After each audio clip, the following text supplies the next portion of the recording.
May ano lang ako. Charot lang. Ano? Sorry kung may ma-offend ha. Kasi, may maliit kaming tindahan, alam niyo yun.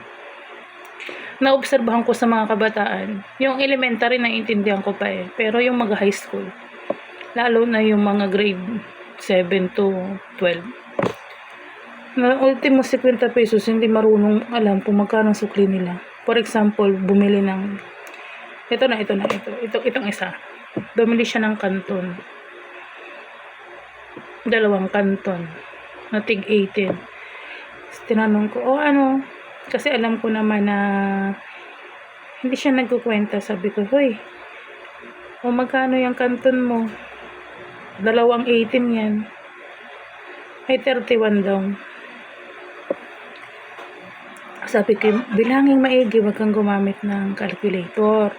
Alam mo, high school ka na, dapat marunong ka na. Kasi, halimbawa, ganito, nakiusap ka sa kaklase mo na magpabili ka ng bond paper, 20 pesos. Kasi hindi ka marunong magbila ng sukli mo, ay di nasyukutan ka na.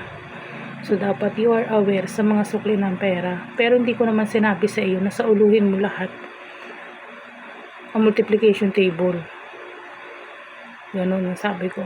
Pero you must aware sa mga change ng pera mo. Kasi, pagdating ng panahon, baka maloko ka. Dahil hindi sasabihin, hindi ka marunong sa pera.